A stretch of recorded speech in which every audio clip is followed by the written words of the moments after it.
commissions mixed up. Some of them are 9 or 13. Oh my gosh, never. Ready, Bill? Oh, yeah, a whole bunch. All right, welcome to the Metropolitan Nashville Davidson County Transportation Licensing Commission. If you'll help me open this meeting with a pledge of allegiance, please. I pledge allegiance to the flag of the United States of America and to the republic for which it stands, one nation, under God, indivisible, with liberty and justice for all.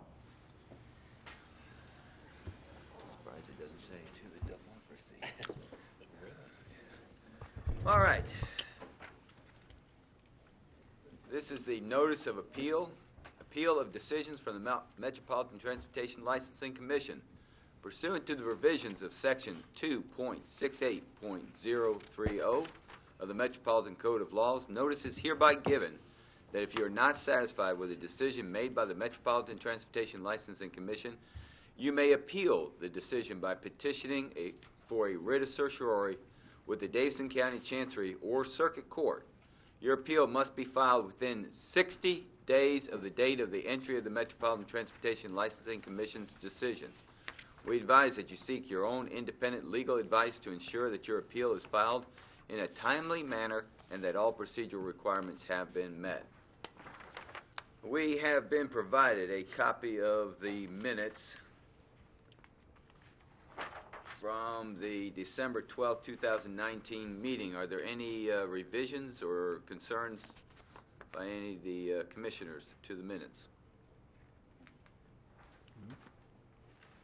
Hearing none, is there a motion pertaining to the December 12, 2019 minutes? A motion to approve. Second. Second, yeah. All those in favor? Say aye. Aye. What do we have here? Is it 3 ayes or? Oh, yeah. Ayes, isn't it? 3-0 and 1. Okay, 3 and one abstaining. Motion passes. Mr. Fields, first thing on our agenda here today is a public hearing on the annual hearing for consideration of taxicab certificate of public convenience and necessity. And it looks like there's a request by Black Car Taxi, Inc. Correct. 6.72.040 of the Metropolitan Code of Law says the Transportation Licensing Commission shall fix a time and place for a public hearing to be held annually to review applications for current certificate holders for additional taxicab permits. That's also been taken to mean any additional company or a new company that wanted to come into operation would have to stand in public hearing and explain the need and answer the questions about public convenience and necessity. I think last year we did not have anybody that made a request, did we? I think last year we did not. Okay. Has there been a request this year, Mr. Fields? There's a single application. Who is it? It was circulated. The Black Car Taxi Incorporated has filed an application. The application is in order and available for your review and public hearing. I believe it's already been provided to the commissioners. Yes, sir. Okay. And I have 1, 2, 3 requests to speak, and I think they're all 3 on behalf of the application by Black Car Taxi. I believe there are also some additional people that will want to speak when you open the hearing. Okay. Well, we'll consider the hearing to be open. Mr. Fields, I have a Mr. Hassan Roger, is it Baker? Okay. And then a third one, Khalid Warren. Would you like to hear from the applicant first? I and think then so. Followed by? Yeah. All right. I believe he has. Is there somebody here from Black Car Taxi, Inc.? I'm Marty Cooper. I'm here on behalf of Black Car Taxi, Inc., and Jim Burrow is here with me. He's going to be operating the company, and I'm going to initially speak to y'all, and then this is his industry. He's been in it probably as long as I've been a lawyer, which is a long time. I've been a lawyer 38 years, and he's over 30 in the cab business. But we believe there is a definite need for more taxis in Nashville. In 2013, there were over 1,300 cab permits. Today, we have less than 500.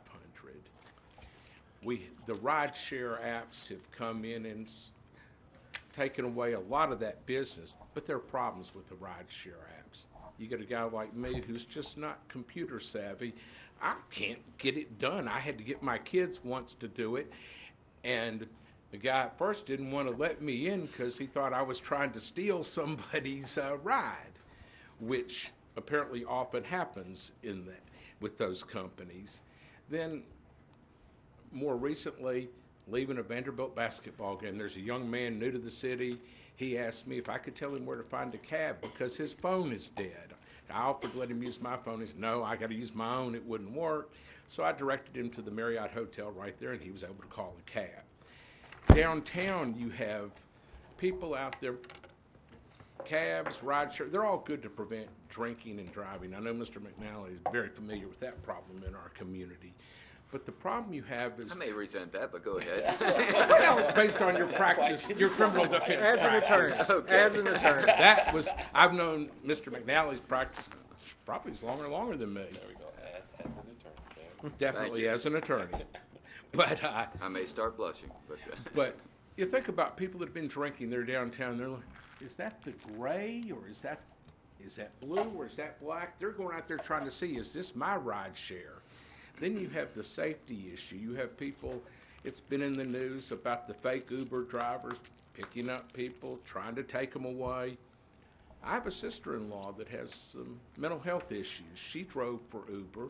She, in fact, upon her release from the mental hospital, about an hour later, she started driving for them. And most recently, in one of her bouts, she's no longer driving for them, but she picked up a couple young men and took them to their destination. And then she said, you boys need to be more careful. I'm not an Uber driver. Somebody could have taken advantage of you. There's a lot of danger in those. But when you see a cab out there, you know it's a cab. And I believe when you look at the cost of Uber, you see that the surge pricing. One of my law partners, his wife comes down to the Gaylord, to the Bridgestone for a concert, $37 from Concord Road in Brentwood. To come home, it's $175. Well, I know my partner, Frank Mondelli, he drove downtown and picked up his wife. Stanley Cup playoffs, young friend of mine, a lawyer out of Lebanon, comes here for $38. To come home, it's $175.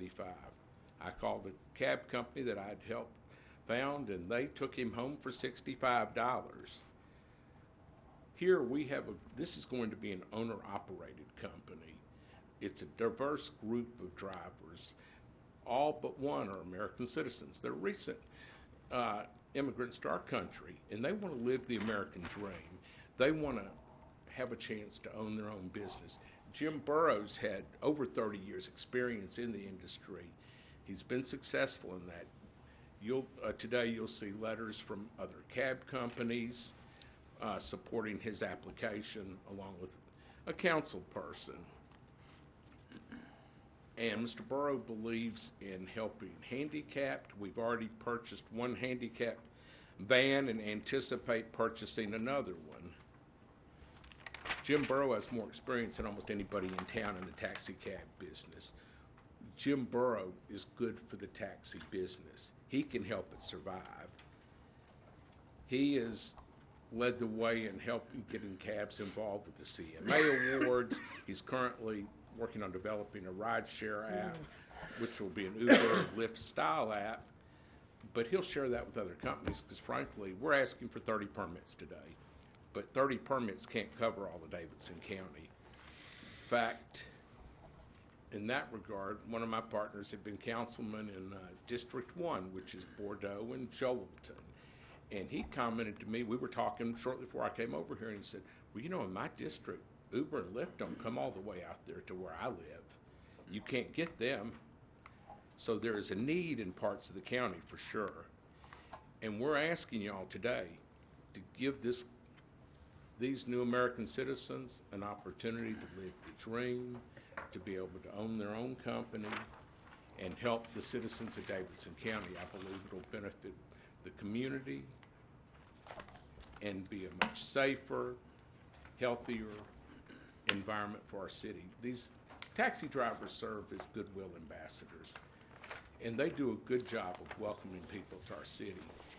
And the last thing we want to do is have people leave here with that bad taste in their mouth that I just got ripped off horribly. Even though it's a national company, Uber or Lyft, but still, I was in Nashville, and my God, they charged me this to get home.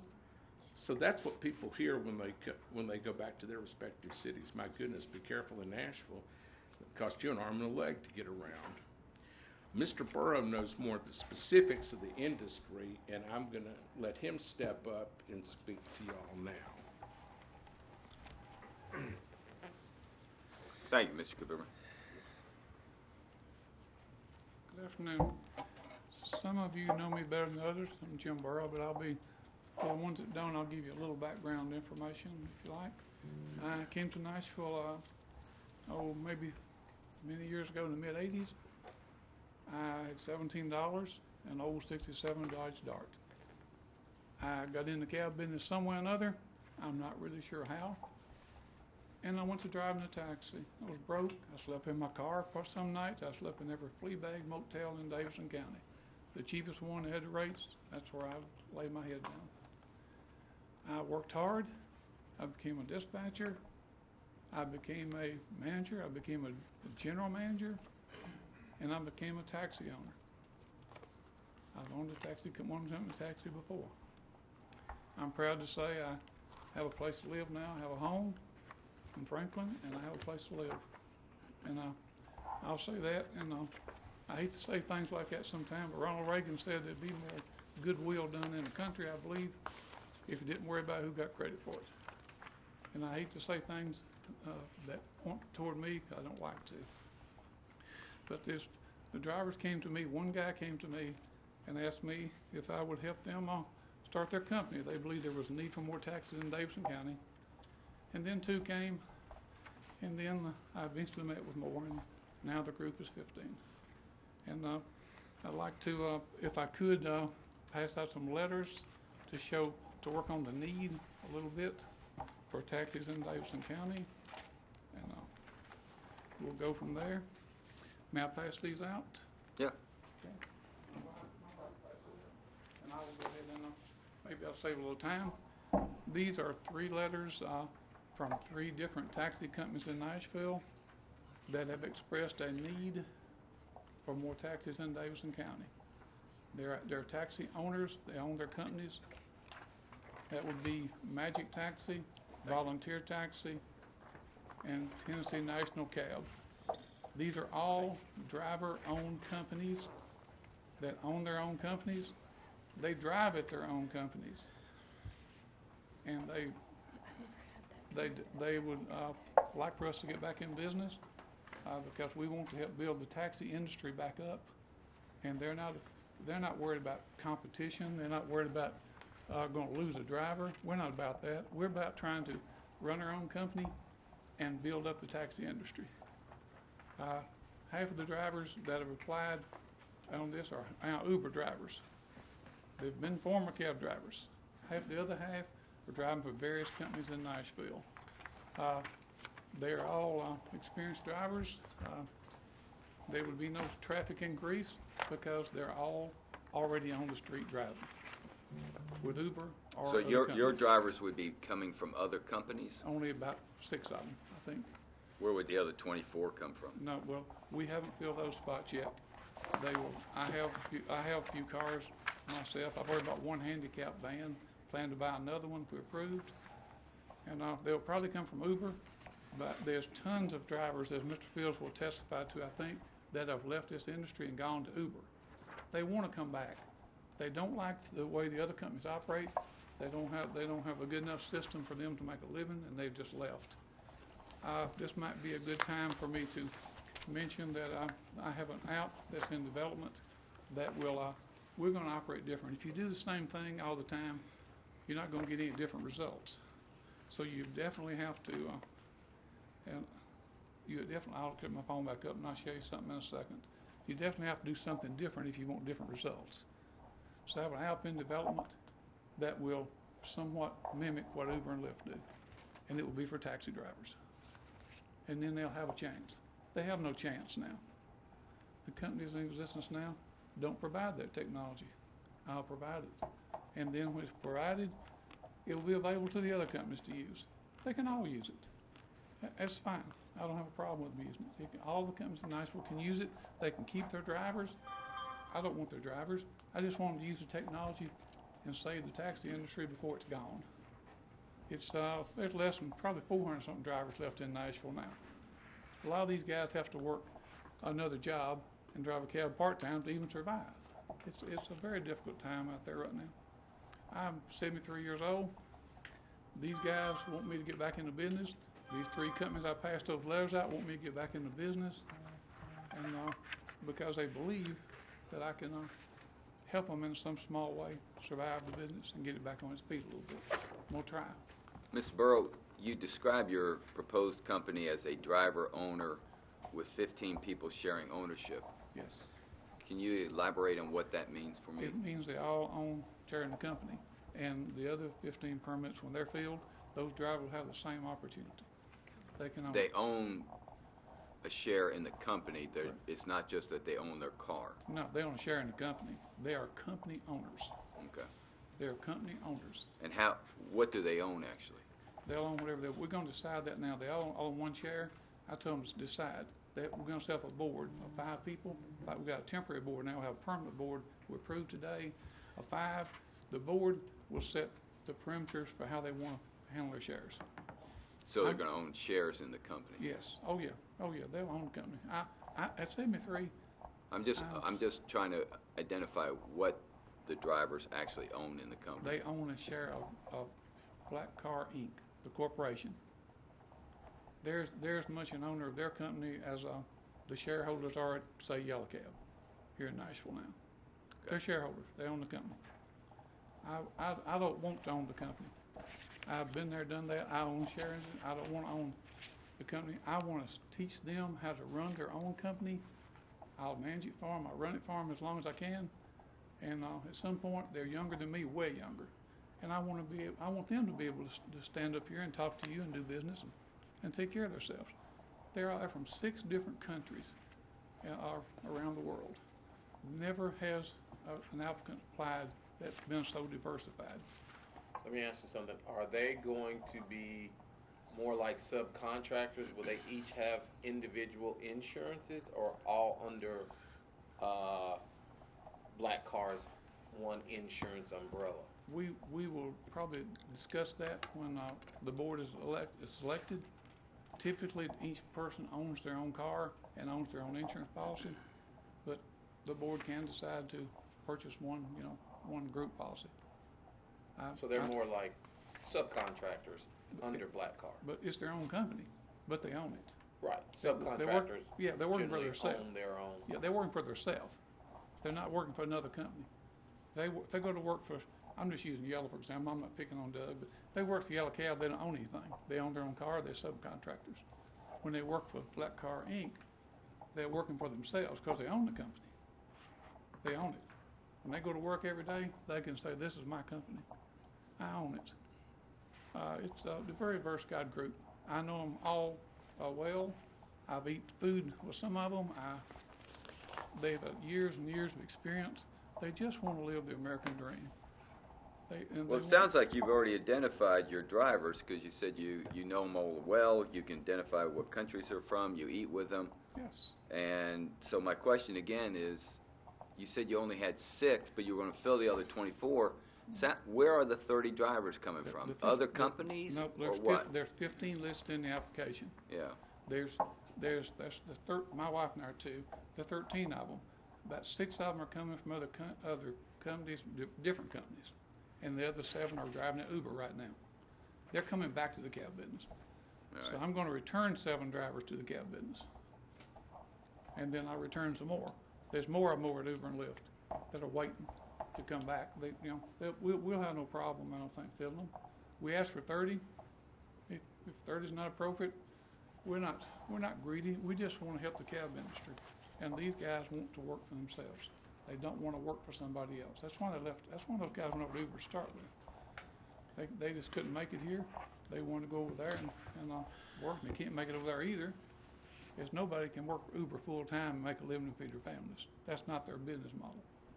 And it's never going to happen. They want part-time drivers. work a few hours a day and go. So they're killing the transportation business as we know it. There are other questions for Mr. Burrow? I got a couple more things, if you don't mind, that I want to share with you before I get out, where I get from here. I'll be, 1 minute, I've got to bring it up on my phone. Okay. This right here, we're building it now. It will resemble like your customer, you sign in, and you will put your information in, credit card, or same thing as Uber. This app is well in development. That's what I wanted to show you. I can't show it to you. I can log in now and look at the cab and get a price, but I can't get all the pieces, because all the pieces aren't developed yet. They're working on it. I don't want anybody to think I wouldn't tell them the truth, but I would. Can I ask you a question? Yeah. If you're dependent upon software, why isn't the software finished? Well, it takes time. I thought it would be. It took about. You want to go into business and your software hasn't been developed. I believe it will be finished within the time we can get the cars on the street. We're that close. The website's already up. The website's developed. Yeah. I can show you. How much the- capitalization do you have? How much will I put into it? Over 6 figures. This is not cheap. Okay, so have your prospective owners, how much have they put in? How much is their share worth? The drivers themselves, they're putting in $500 to start, and then they'll have a board meeting to determine what they need to do. The board's going to decide this. $500? Yeah, I'm funding it right now. I want the cab business back on the road. They will put in more. That was their initial thoughts. But when they have the board meeting, then they decide. They see what the cost is. They see what things are, and then they'll decide. I'm funding things right now. I want to bring the cab business back. If we're going to bring it back, we've got to have a different plan.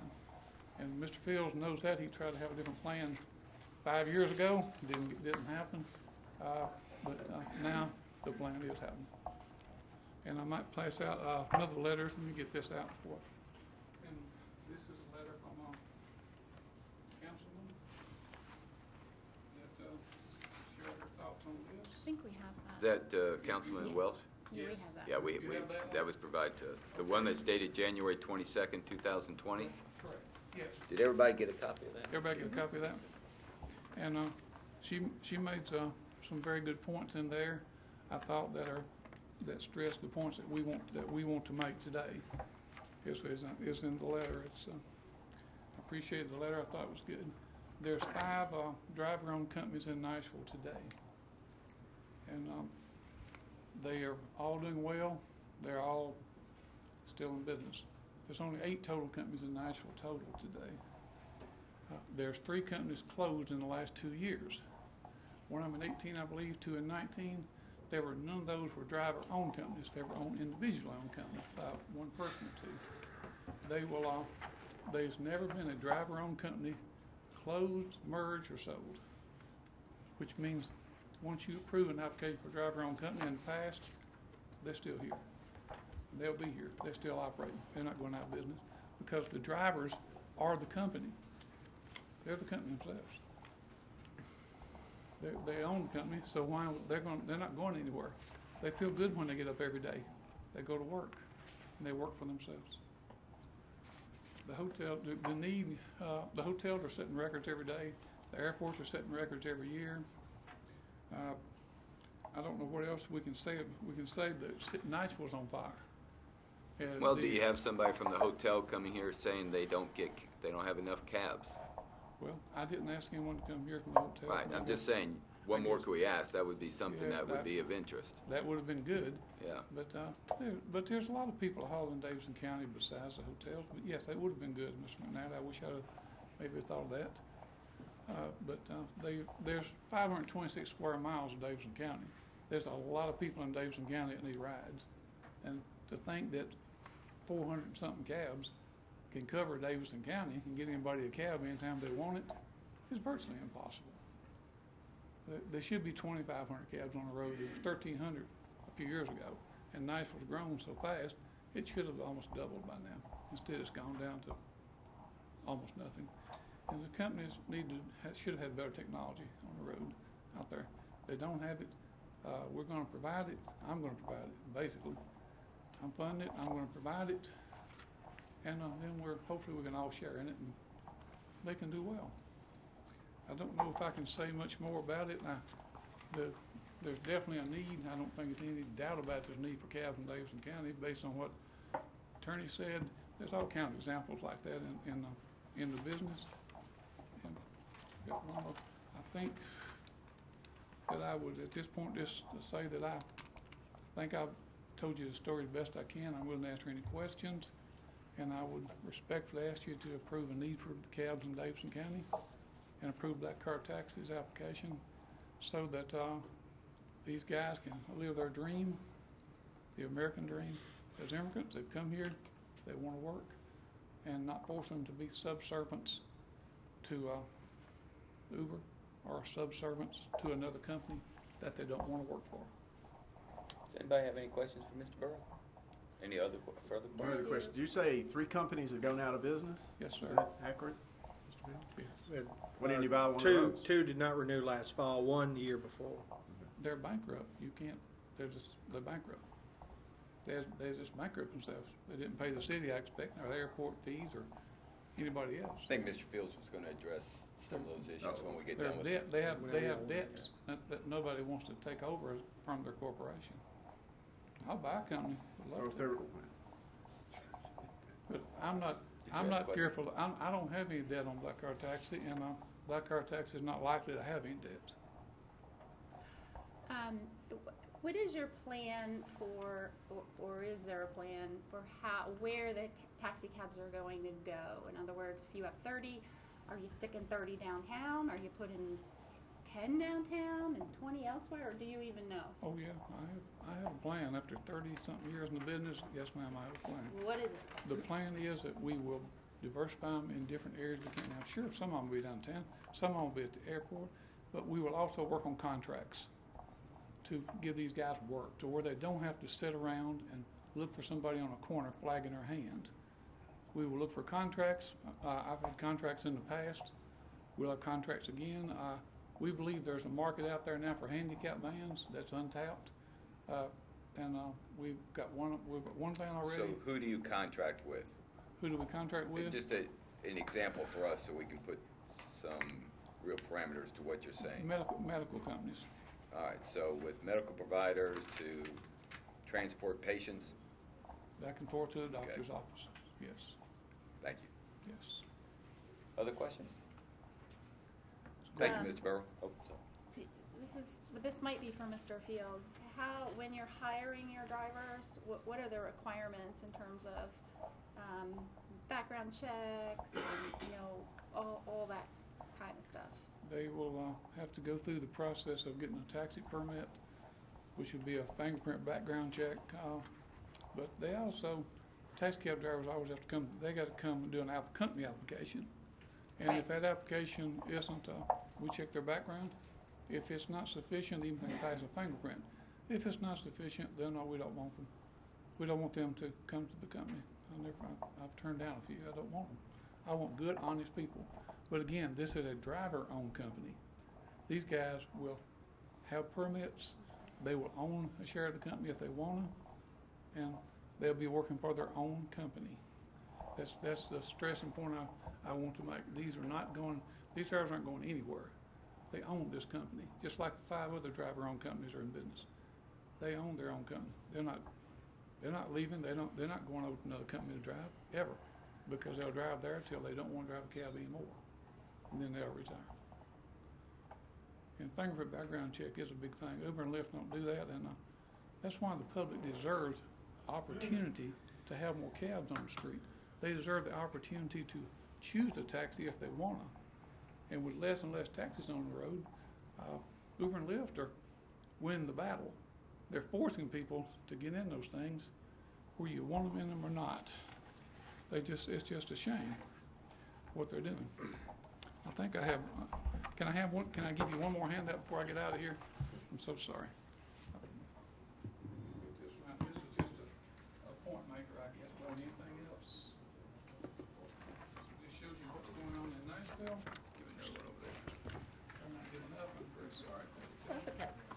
This just gives a point. Something. This is on the internet. They go this off itself.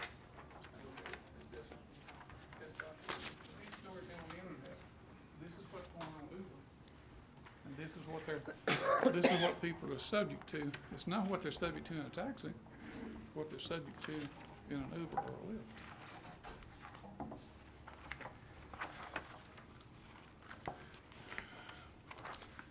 Thank you, sir. Thank you very much for hearing me out. Thank you. All right, I have 3 requests to speak, and I think I'm pronouncing the first name correct. Roger, is it Baker? Yes. Mr. Baker? Yes. Please introduce yourself and share with us the comments you want. All right. Hi, my name's Roger Baker. I'm with the Checker Cab Company. Which And if cab company? Checker Cab Company. Checker, okay. And if I make it to the 1st of February, it'll be 41 years. I've been owner-operator. You can put $5 with that and go get a cup of coffee somewhere. But anyway, in 2013, we had 1,300 cabs here. And we had 1,300 cabs that were busy. Now we have 500, give or take, that are not busy. And I think that's the point everybody's overlooking here. If you had 500 cabs that were busy, we would probably need more cabs. I agree. This is a big area to try to cover. I'm out there every day. Traffic's bad. It's hard to cover the county. But there's very little demand anymore. These special events, these concerts let out at the arena, 50 Ubers will load up to 2 taxi cabs. People are not being forced to ride Uber. They're doing it out of choice. Now, I'm not here to try to fight that argument pro or con for Uber versus taxis. I know which is best. But true, we don't have the technology, but we're all guilty of hitting our phone and making something happen, and that's the ultimate thing. People like to hit the app on their phone and a car shows up and picks them up. I'll move on from that. People starting new cab companies may mean well, and there's no doubt in my mind they do. But there's cab companies that are going out of business, that are operating with 1/3 of their fleet. They're teetering on going out of business too. I'm talking about old companies, established companies. There's not enough work out there for us now. I worked 10 hours yesterday and made 3 runs. 2 of them were people that called me on my phone, regular customers. I got 1 pickup off the street. You can sit in front of these hotels. You can sit on taxi cab stands. People will walk by you for a ride share. Okay? I see it every day. And like I say, I'm not here saying that anybody's a bad person because they want to start a cab company. That's not why I'm here. I'm just saying there's not enough work here now for the people that are existing. And if people want to go into the taxi cab business, there's good cab companies that they can sign up with and pay a weekly lease and learn the taxi cab business.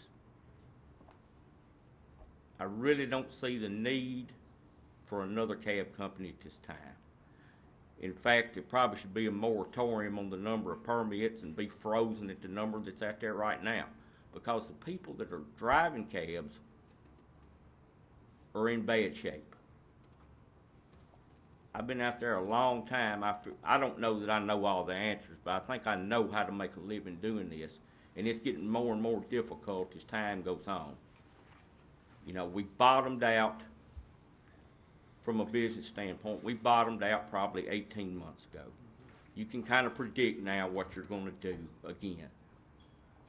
Before the ride shares came along, you pretty much knew what you were going to do every day.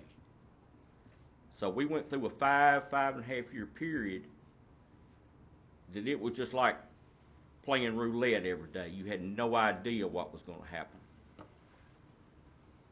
Will it get any better? I don't know. Will it get worse? I hope not. But we're not going to help our situation by putting more cabs out on the street at this time. I thank y'all for listening to me. Have a nice day. Thank you, Mr. Speaker. Yes. I have a request to speak from Mr. Hassan. Yes. Good afternoon, everybody. My name is Hassan. I'm on the Jacket Cab Music City and Pink 3-cab company.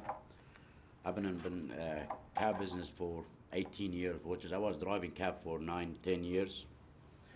And then I started my own company. Like he said, we used to have pretty good business out there. And we always making money. Then Uber and Lyft come in the street and kill our business. And Uber and Lyft is growing and taxi business is going down. And drivers sitting at home and making money with the app. Those days, our drivers are struggling. Last year, we had 700 drivers registered on permits. This year, we got like 400 drivers out there on the road. We're not finding any new drivers coming in actually.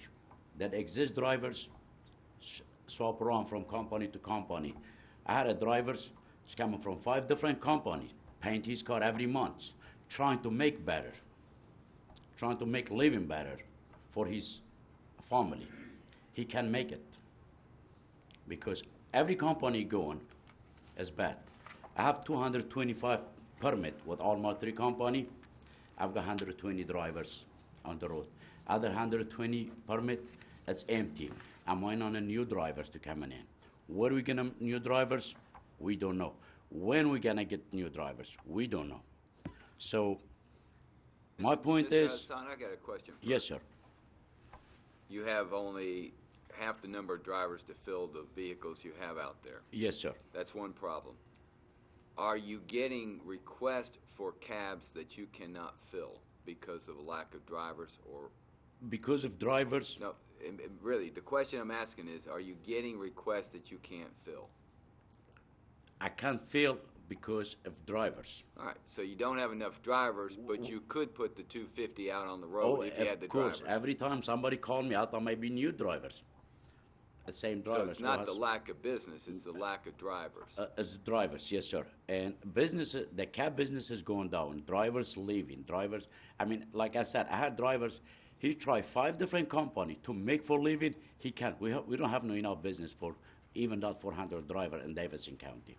So today I'm asking, we don't need any other cab company right now. Maybe down the road for a couple of years down, maybe we get them better. Maybe Uber is going down. I'm not trying to part of somebody go down, no, but I'm trying to be part of our business going up. So we fighting for to going up, we can't. And Billy and Lisa, I mean, since last year till now, how many new drivers coming in apply for new permits? There were probably fewer than 24 new drivers last year. Thank you. So in a year, if you get 2 new drivers, which is going to take us another 10 years to fill up those permits. And we're still keeping them, those permits. We're still holding them. We're still paying for. We think maybe we get something better to get new drivers. But you're saying your problem is you can't get drivers. Mr. Burrows tells me he's already got 15 drivers ready to go, so I see a difference between the two there. You got a problem, you can't get drivers, he's already got existing drivers. and walk around to see which company will be better. And every company today is same. It doesn't matter yellow, black, orange, or music, or jacket. Any company going, we have no enough business for all those companies today. A 3-cab company already out of business. The reason out of business, they cannot make paying for their bills, for office, for manager, for the insurance. They cannot get the new drivers. And look at it, they get them $1,500 a week from the drivers, but they spending $3,000. How they gonna be survive? So what I believe today, we don't need another company to be on the road. Maybe down the road, yes, no problem. We may fill those companies, yes. We like to be growing. We like to take business from Uber like they did from us. So, but today,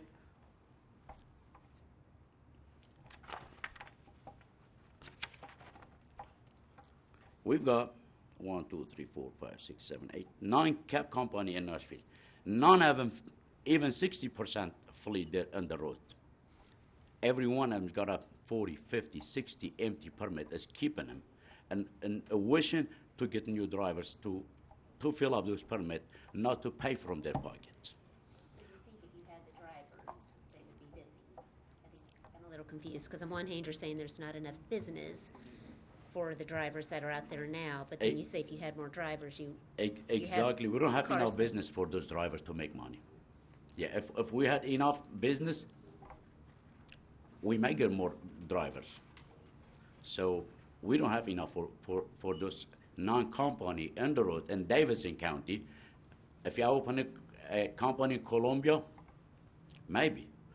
Open another company in Clarksville, maybe. But in Davidson County, for non-cab company, really it's not enough business. I mean, I've been in business for a long time. I have a 3-cab company. All my 3-cab company, I've got half of it, it's empty permit right now, I'm holding. If anybody have a question for me, and I'd be glad to answer, and thank you so much. Let me ask a question. Yes, sir. Your industry is obviously not competing very well, or it wouldn't be declining. So why have you been unable to respond to the competition from rideshare? Well, we will try. I've got a Yellow's right here, another company. We're trying to get together to get the rideshare. We're not that point to get it because everybody right now is struggling. They don't want to spend more money on this. They're scared right now. And Uber and Lyft is going up. Taxi business is coming down. So they scared that. I mean, be honest with you, right now, I'm scared to spend more money on something else to do it because I know I'm not going to be survived for now. But down the road, maybe. Thank you so much. Khalid Warren.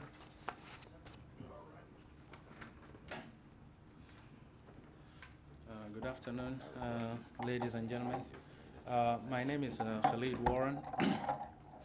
Most of the points that I really wanted to talk to you about is being mentioned by the people ahead of me. But there is a question that I would like to ask that I've seen before. He applied for a company before and sold it. I wonder what happened. If he is going to put a good model of a taxi business in the city, he had the opportunity to apply for a company and he got it. And he sold it. What is going to be different this time that his company is going to survive, like the rest of the companies that are running on the streets right now? And over the years, people come here and sweet talk the commissioners about a lot of things that they're going to be doing. And one of the things that in his company that he applied for a few years ago, it says ride pink taxi and support cancer treatment. My question is, I wanted to know how much was he able to support the cancer institutions by actually having that logo in his cab company. And did he actually manage to help the Cancer Society from the company that he got before, or something that they come and talk to the commissioners, they get it, and nobody follows what's happening? And again, if there is a new company coming in this town, it is just going to be the shuffling of drivers going from one cab company to another cab company by offering the existing drivers empty promises. When they get there, most of the time, the promises are not fulfilled, and that's why they keep shuffling again to another place where they can find a place where they can make a decent living. When it comes also to a new cab company in Nashville, you heard from the people before me, drivers are quitting this job because there's not much out there to do. And a lot of them, when they go to Uber and Lyft,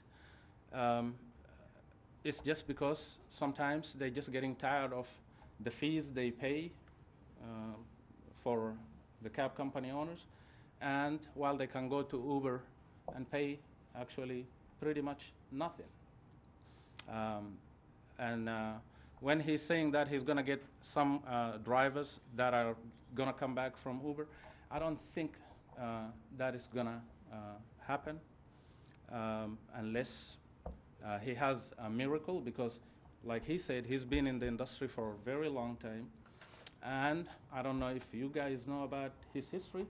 Some of these people who have been here for 30 or 40 years, they know his history better than others. And I'm tired of seeing people coming here, apply for a new cab company with all empty promises, and nothing gets done at all.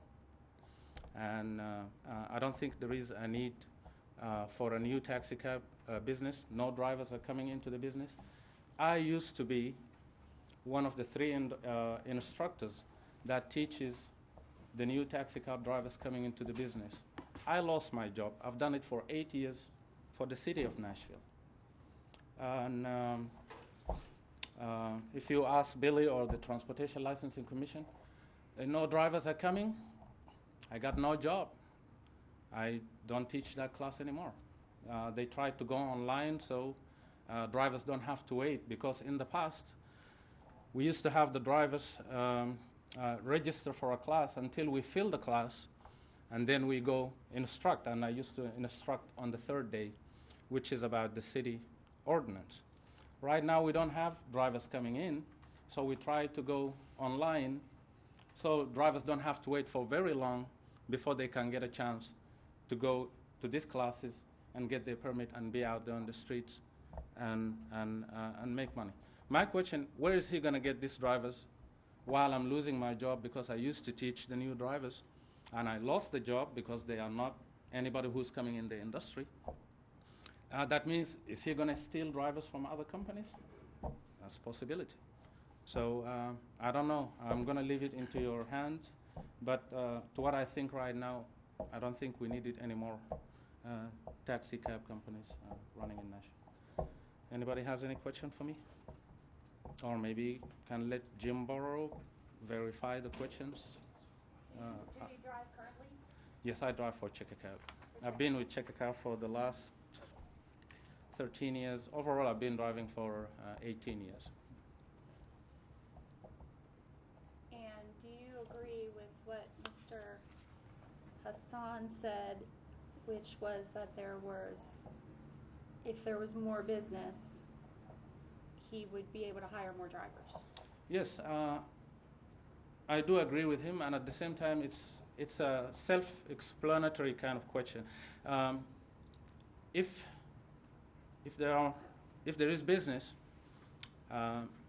taxi cab people are going to come to the industry. But when there is no business, nobody is going to be encouraged to come to this industry anymore, until the point which I predict is going to be not very long from right now. A lot of people think that Uber and Lyft destroyed the taxi industry, but I don't think the taxi industry is going anywhere. All this runs now. Most of these big investors are pouring into Uber and Lyft. One day, the pipe of that money is going to stop, and there won't be any more subsidiaries. And probably, I'm predicting in the near future that the prices of Uber and Lyft probably going to be more than the taxi. And then we're going to see the flocking of people back to the industry, where they have actually people that they train, people that do background check, and people that actually you can trust being on the road, because the Transportation Licensing Commission, they keep an eye on those who are actually break the rules and chop them out. So when that happens, when their prices go up after the subsidiaries stop, we're going to see maybe an increase in the taxi business, but not at this moment. Not at this moment. You said something about he had a company before and sold it. Is that what you said? Yep. Were you talking about Mr. Burroughs? Mm-hmm. Was that in Nashville? Yes. Okay. And that's the question I wanted to answer. Him maybe to answer, or somebody else answer my question. He had a chance to come to the commissioners, and they granted him a company, and now he sold it. Is he going to get another one and then sell it in the next year, and then in the next 3-4 years he's going to come back and apply for another one? What's wrong with selling your own company? There's nothing with selling your own company. It just gives me a thing that if it's so successful, the business will grow. But I think he sold it because he knew that it was on the verge of collapsing like the other two companies that collapsed. That's my personal opinion. Now, you're still driving for Checker? Yes, sir. You making a living? Not like before. Okay. You know. So is business down? Can you give me some sort of numbers of the amount of business that's down for you? I could say at least I lost personally about 40% what I used to do. And tell you honestly, with my experience, with all the personal clientele that I built over the years, if not because of that, I don't think I would have sustained myself in this business.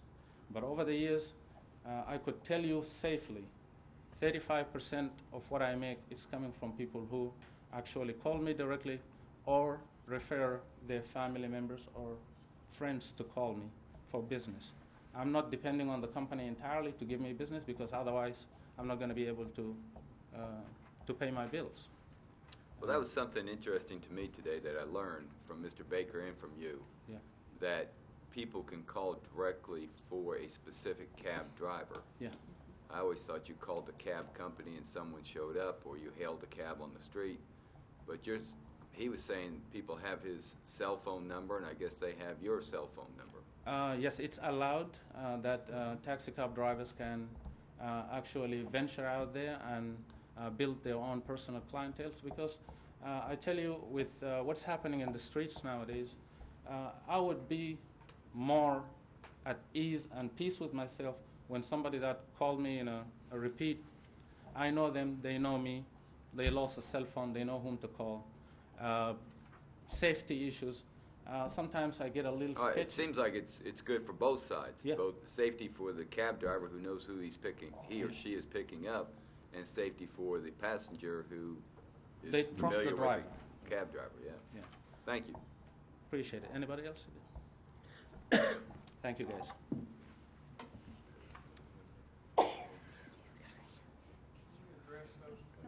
All right. Doug, I forget your last name, but are you wanting to, Mr. Trumbull, are you wanting to speak? Yeah. Would you come to the podium, introduce yourself, and as best as possible, keep it relatively brief? No problem. Thank you. I wasn't going to speak today, but I've heard Yellow Cab's name mentioned 2 or 3 times, so I just wondered if you were going to pipe up on it when that came up. I'd just like some clarification. I'm not here to speak against or for. I know everybody involved. I know every manager in town. I've talked to these gentlemen several times in the last 2 or 3 weeks. The first thing I'd like to answer is this gentleman's question over here. I know Mr. McNally, but I'm pretty new to everybody else. He asked why we are not competing with Rideshare. And nobody wants to speak the truth. I'm going to tell you the truth. Mr. McNally, you heard it for years and years, but this is the truth why we're not competing with Rideshare.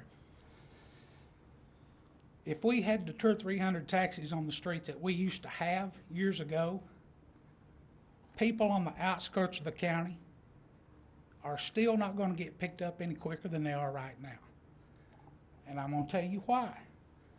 The cab companies do not dictate to a driver where, when, and how he works. They own their own taxis. They're going to go through the airport, they're going to sit at Opryland, and they're going to sit at 5th and Broad or 2nd Avenue in the district. They're not going to drive to Bellevue for a $6 run. It ain't going to happen. Rideshare is cheaper than a taxi 75% of the time. The $175, $175 runs that you heard mentioned during their peak hours, that's true. But 75% of the time they're cheaper, more convenient, and they get to service quicker. That's why we're not competing. I know Jim Burrows. I like him. He's a great, great friend of mine. I just need clarification because it was my understanding that he was going to own this company. That's what I was told by everybody involved. So my questions is, and I have a couple questions for Mr. Fields, is the application process. He mentioned stockholders. Yellow Cab has about a dozen stockholders. what I have to produce every year to Mr. Fields' office is their background, how long they've been residents of Davidson County, Nashville, their addresses, etc. That's what I have to produce. Now, since I've been misled a little bit in that this is going to be a driver-owned company instead of Mr. Burrows' company, Billy, does the drivers involved have applications in? They do And not. aren't they supposed to? It's a corporate application. So a corporate application is only going to have to produce the officers of the corporation, but it also produces the shareholders of the corporation. But is it not an ordinance that an applicant, if they are going to own the company, has to produce an application and show proof of residence for 5 years? Corporate is different than a sole ownership. So, in other words, when a corporation owns a company, we're not going to have background checks on all owners, all corporate owners. Okay. We will have, for instance, like a national corporation, like CBS or something like that, we certainly wouldn't be running backgrounds and all that. We would on all the officers of the organization. He has 2 officers listed in the application, he and his wife, and then 5 to be elected by the shareholders. So the 15 people that are listed would then elect 5 more, and he would have a board of 7 with he as the president, his wife as secretary-treasurer. So from an application standpoint, it's very similar to any of the other corporate style applications. Well, my concerns herein lies. And he spoke today about safety of bad things happening with Uber and Lyft drivers. You see it on the news. This is true, it does. But if this is going to be a driver-owned company, are they going to have to be a point in time where we see background checks on them? Where are they coming from? Who are they? I'd like to know who they are, but if they come from an existing company, I don't care. Ain't nothing to me. I don't think I'm going to lose none of my drivers. If he gets those drivers from a different company, so be it. But at some point in time, they're going to have to be a background check on the drivers done. If they're drivers, then their background would be checked. Okay. What else did I have? Yeah, the Uber and Lyft thing, the application process. I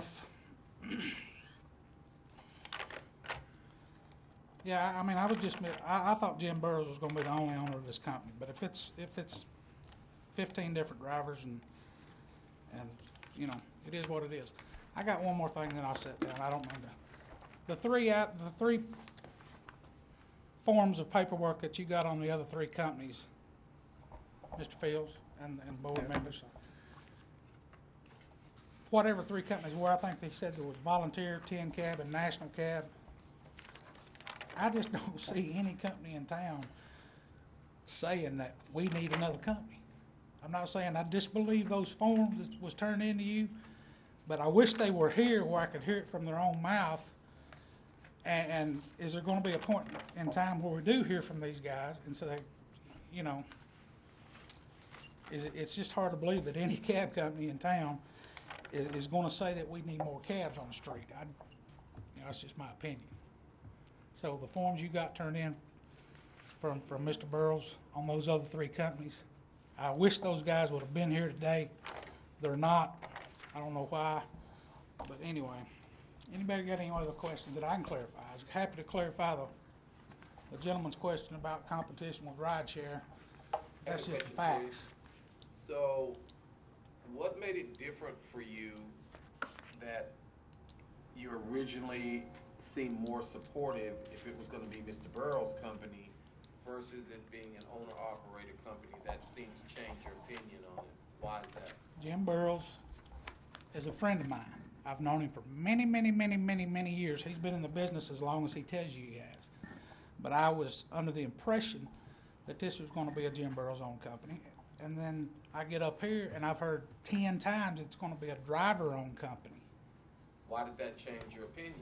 Because driver-owned companies, when the 5 companies that was put into existence several years ago, this driver-owned companies, it wasn't a corporate thing like it was a driver-owned company, and they all produced background checks, or the board, a certain amount of them produced background checks, proof of residence in the county for 5 years.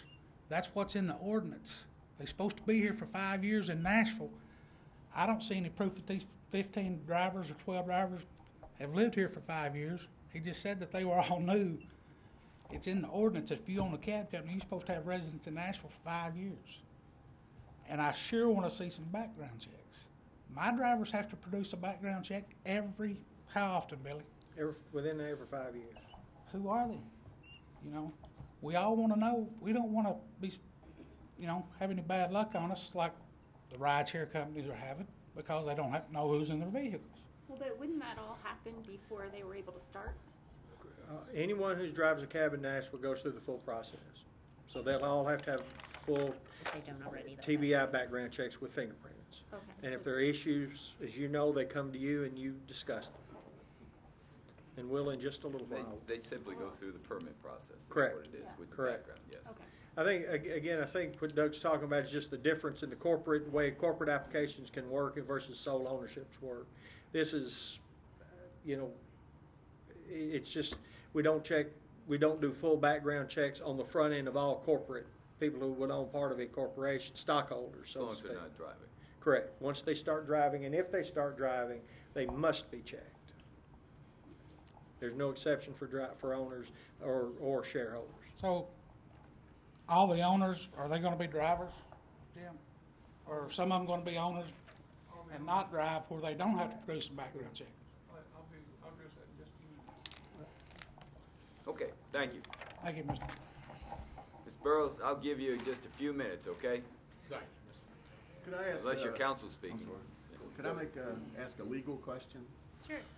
The basis for our decision is supposed to be on convenience and necessity. Is that correct? Correct. Can I read you the language? Yeah, Would that would be good. All right, it's 672-060. If the Metropolitan Transportation Licensing Commission finds that further or additional taxi cab service in the metropolitan government area is required by the public convenience and necessity, and that the applicant is fit, willing, and able to provide such public transportation and to conform to the provisions of this chapter and the rules promulgated by the Metropolitan Transportation Licensing Commission, the Metropolitan Transportation Licensing Commission may issue a certificate of public convenience and necessity, stating the name and address of the applicant, the number of vehicles authorized upon such certificate, and the date of issuance. In making the above findings, the Metropolitan Transportation Licensing Commission shall at a minimum take into consideration the number of taxi cabs already in operation, whether existing transportation is adequate to meet the public need, the character, experience, financial condition, and responsibility of the applicant, and such criteria as may be adopted by the Commission in its rules. Thank you. And the standard is a required public convenience and necessity. Yes, you have to, taking into account what's out there now, you have to find that further or additional taxi cab service in the metropolitan government area is required by the public convenience and necessity. Thank you. Yeah, typically what you've had historically is a two-step process. You first consider, is the need? Do you meet that question? Then you determine how many. You'll recall, Mr. McNally, I'm sorry. Three. First, we require, whether there's the need. Right. Then whether they're qualified to provide Correct. that need. And third, the number of vehicles. You'll recall in 2012 and 13 when there were several, and through 15 when several were added. We actually increased some other cabs that had not necessarily applied, but increased them based on, you determined there was a need at that time for additional services. In fact, historically, there was a period of time when we just had an explosion in number of cabs in this community. Correct. I think that's when we were going from 400 something up to 1,100. Yeah. So. When I arrived, there were fewer than 800. Within a month, we were over 800. Within a year and a half, we were at 1125. By 2015, we're at 1324. Presently, there are 735 In operation or licensed? available for operation. I would suspect there's Outstanding permits? they're permits that the companies have actually paid and paid the fees. We're probably in the range. We only have 681 licensed drivers at the present time, assuming they're not all operating at any one time. I would say there's somewhere between 575 and 600 cabs that could be on the street today. It's ebb and flow because of the way but there are actually, and it may be less than that because we do have some companies that have actually they're buying permits and told me they can't find drivers to furnish them. So there's 20 cabs sitting in their parking lot or 20 spots available if somebody comes in and says, I want to go to work. Yeah, I think that's what you were asking. Yes. Oh, yeah. Yeah, absolutely. What I wanted to say is there's 15 people on your paperwork.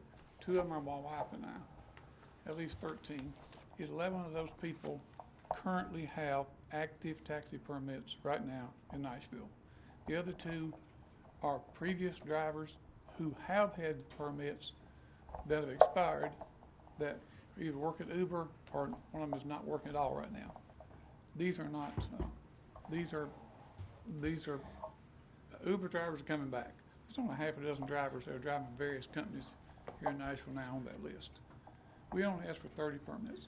If we're granted 20, it's okay. Well, I mean, we have the drivers that want to work, and they're there, and they're not going to kill anybody. We're not robbing drivers, trying to take somebody's drivers. 6 drivers. These guys deserve the right to own their own company and outlive the American dream. They don't deserve the right. They don't have to work for somebody else all their life. If you guys give them a company, they can work for themselves. I want to address the Cantor thing. That was rather insulting to me, what he said, and I take it very personal. My dad died of cancer. My grandmother died of cancer. My aunts died of cancer. Cancer is rampant in my family. I did that and put that on those cabs proudly to ask people to please support cancer research. We didn't collect the money from nobody for cancer research. I did go to the Cancer Society. It was on 17th in Charlotte. And I offered them, the cab company, to take their people back and forth to doctors free of charge. They said they had volunteers, but they could use us some. They did. We backed up the volunteers. We took the people to the doctor. We brought them back there from the doctor free of charge. I donated many trips when I had Pink Taxi, and I'm proud to do it again and have every intention of doing it again if I'm granted today. I'll always support the cancer research because I thank God today that I haven't been diagnosed with it and that I'm still 73 years old and in pretty good shape, I hope. I don't have cancer anyway. And that's very insulting, and I would hope one day he'll apologize for what he said. And I don't raid other companies and take their drivers. I'm doing this to help the cab industry, to fill a need that I see. Why did I sell the company? Because I thought I could semi-retire, maybe, and at this age. But the drivers have talked me back in to coming back and trying to help them build a company and fill a need in the cab industry. And those 3 letters you have there, call the owners of those companies up and ask them. They signed them. But we can't do that today. We got to make a decision. Well, let me tell you today, something. So. I'm going to put my hand on an oath that those owners signed those letters just like they said they did. They support this application. Who typed up the letters? I typed them up based on what they told me, and I took them to them and they read them. This company that opposed it has sent out emails to every company in town trying to get them multiple emails, trying to get them to come here and speak against us. They've done everything in the world trying to oppose us, oppose this application. There's a reason for it that I won't bring up today, but he knows the reason. I know the reason. It's a personal thing. It's not a business. It's not about what this.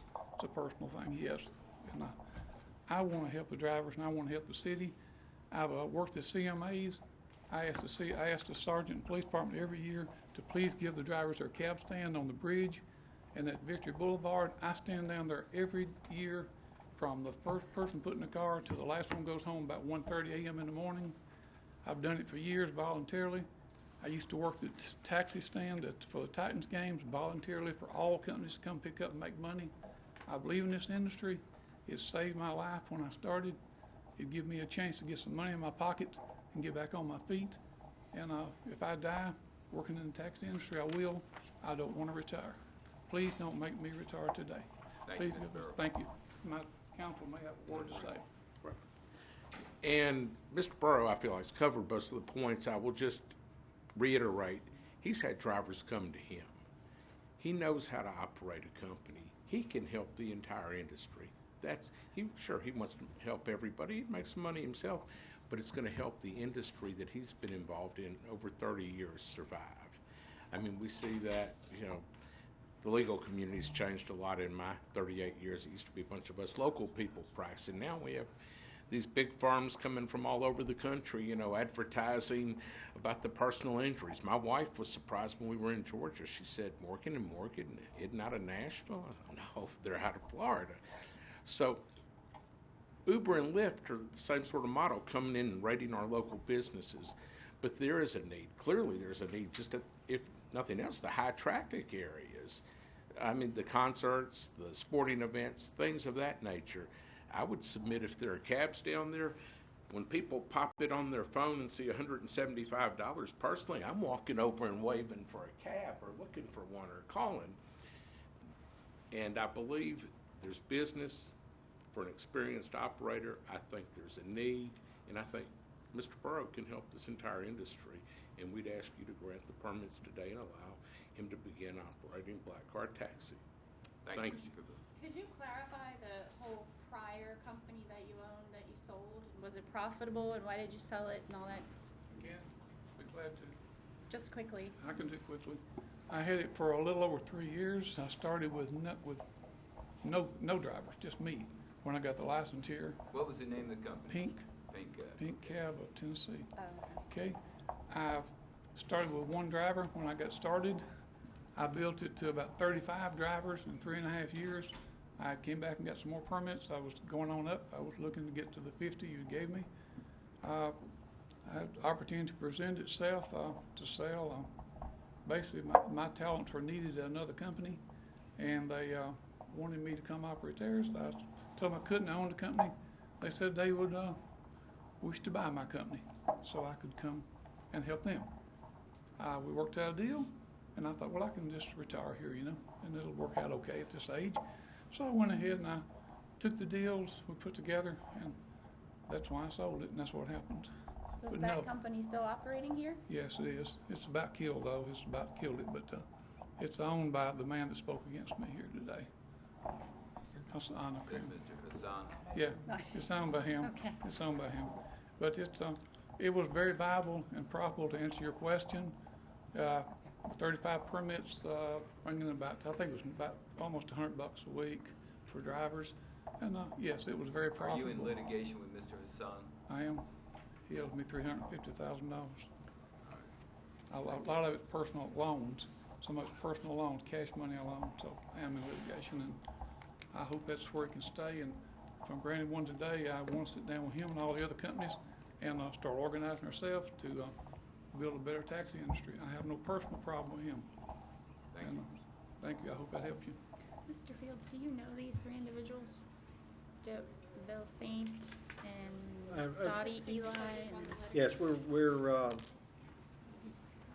managers and or owners of the companies. okay. Yeah, it lists two of them as the owners, and the third one, I wasn't sure, as manager. Yeah, I believe that's accurate. So they all operate here? They do. Can I say one more thing? Take me 5 seconds. Come to the podium, please.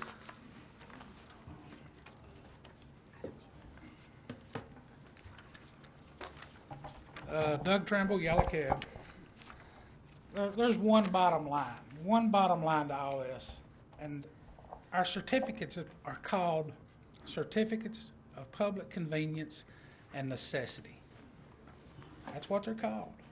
That, The bottom line is, that's a good point. the bottom line is, anybody in this city, and those three companies of the paperwork right up on that table, if they was speaking the truth, like I do every time I get up here, they would tell you no. And everybody in this county would tell you no. We don't need any more taxis on the streets of Nashville. That's the bottom line. You told me truthfully you'd be done in 5 seconds, and we've gone over. Okay. But no, you're exactly right. That's the question. That's the that bottom line. That's what we have to answer here. Thank you, Mr. Trump. I'm going to close the hearing now. Can I ask a question, another procedural? I'm going to open it up for Oh, discussion. Do we need a motion? Not yet. Okay, so we can well- discuss. I thought we needed a motion. Yeah, we do. I guess you could make a motion of whatever you wanted to move. Well, that's what I was going to ask. Procedurally, do we make a declaration of whether there's a need for convenience and necessity? That is what has been done in the past. But I'm is going to that- break protocol here. I'm going to leave it open to discussion first, so Okay. so we may come to an idea of what the motion ought to be. I know. Go ahead with your discussion. Question. Well, it's been a long time since I had economics, but I do understand supply and demand still.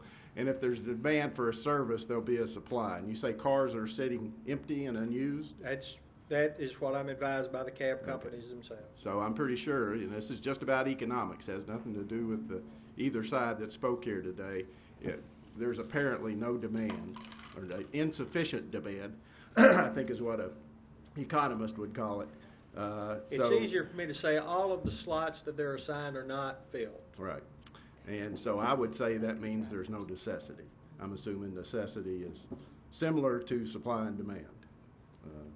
So that's where I'm at. That'd be a policy issue. Is that a legal issue or? Well, it's I think that's what the commission makes the decision based on information that you've been presented.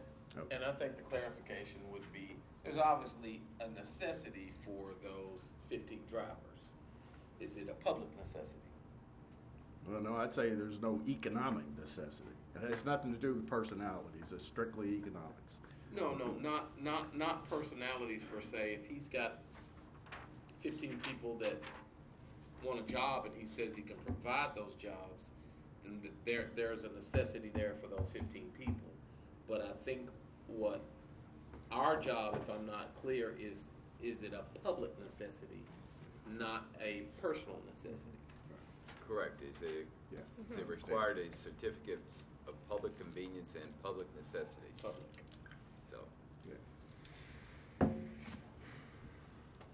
Other comments, questions, thoughts?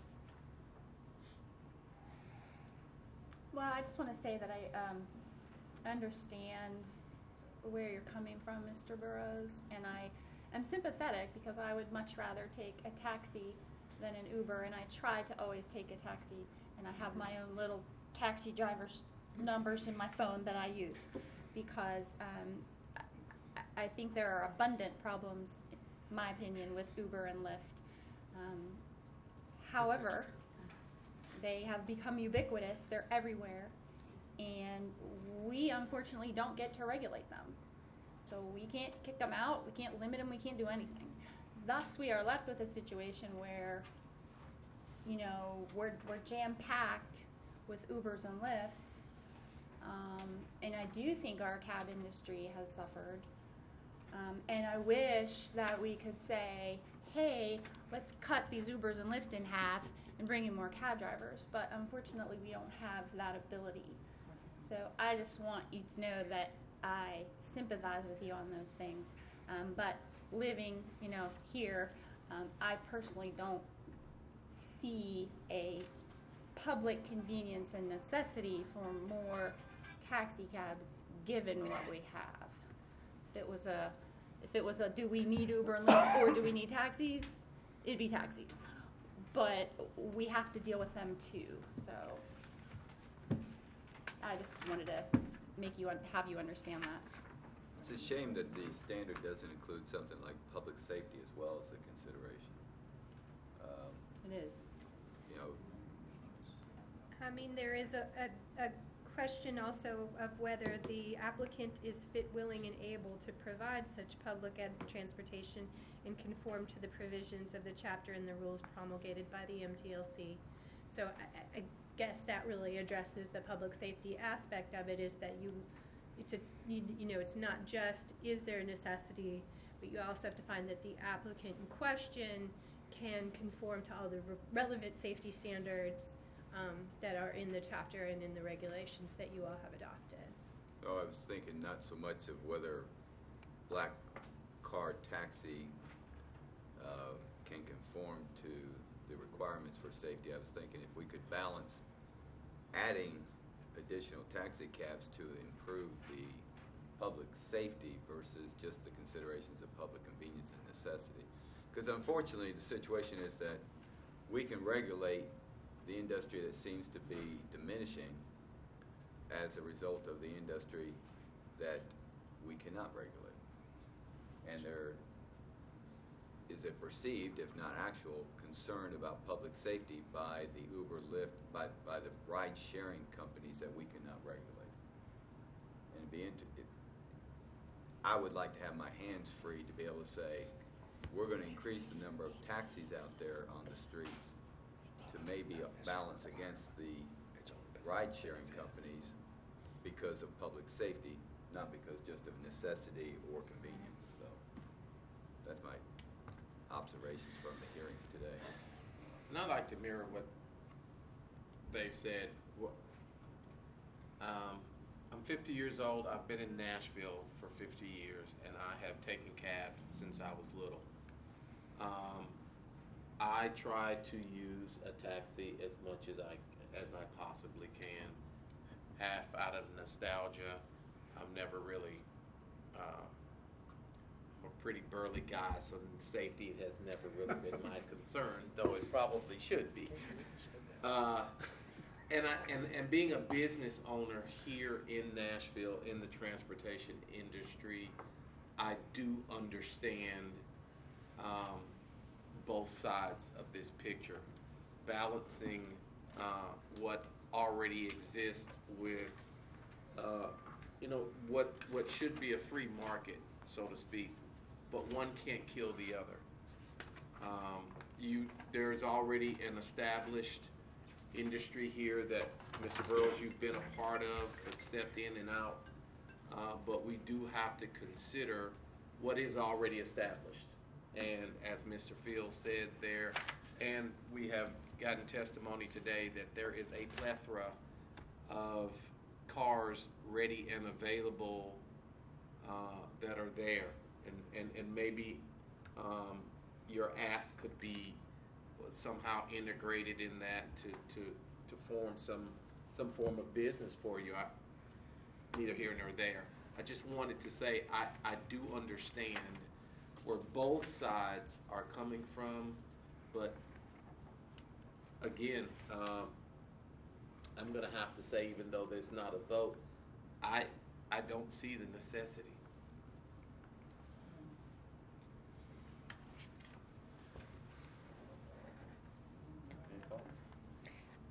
I think everybody has already spoken my thoughts, so I have nothing else to add. So do we have a motion? So we make a motion about whether there's a necessity, correct? You can. That is historically how it's been done in the past few years, is that you're making a motion as to whether you can make a finding that a public necessity, Public convenience and necessity. that there is a need that exists, that adding additional taxi cabs would be filling. Okay. So my motion is our finding is that there is no need of public convenience and necessity for new cabs. Is that the approach? Okay, that's my motion. Is there a second? Second. All those in favor? Aye. I think that's 4. 4 yeas. I do not get the vote, so today.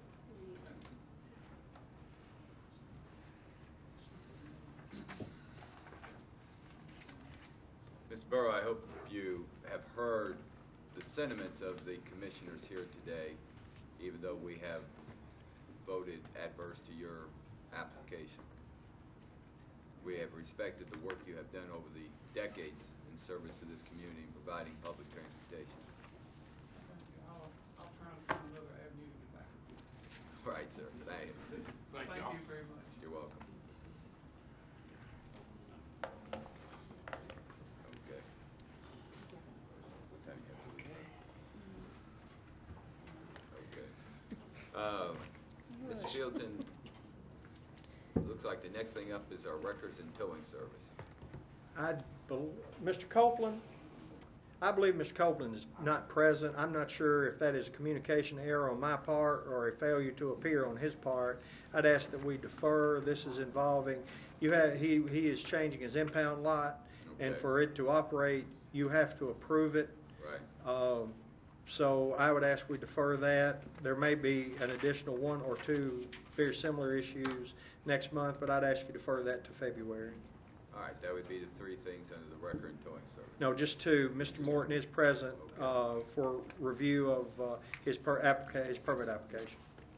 I make a motion we defer the Copeland's towing recovery and the review of the towing violation until the February meeting.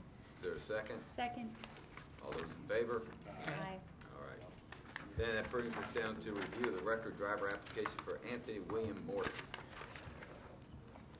Mr. Morton is present along with the representatives from West Nashville Towing. In making his application, Mr. Morton appeared to provide a great deal of information. It appears accurate in terms of information that he has provided. However, he does have a lengthy background, not a recent lengthy background in terms of any issues that would, but they're certainly outside the length that would prohibit him from being a driver. But with this, I'd suggest that you wanted to discuss it with him and then the owners of the company as well. Mr. Morton is qualified, or is not disqualified from being an applicant. Correct. Okay. You, Mr. Morton, All right. How y'all doing? would you introduce yourself, please? My name is Anthony Morton. I'm here to get try to convince y'all to get my record permit again. Again? Yeah, I had it before. Okay. This does not include non-consent towing, does it? It could, but you had actually given him a permit, I believe, that expired in 2011. So many of this had already, the commission probably reviewed. I was not present in 2011 when it expired, or 2010 when it was given. But more than likely he appeared in front of the commission in 2009 or 2010. Unfortunately, most of those records are hiding from me in an archive. And did he list everything to your satisfaction? He discussed it, he listed it, and then when we ran it, I realized that it was enough. Since you'd already made application, you really only have to go forward from that last application. Okay. So we really just reviewed since that last application period, and it appeared that he covered what he needed to cover. Well, didn't you say it was 2011 though? That's when it would have expired. I mean, so the 2014 offenses would have been included. It would have been last time? things happened while it was outside the commission's authority.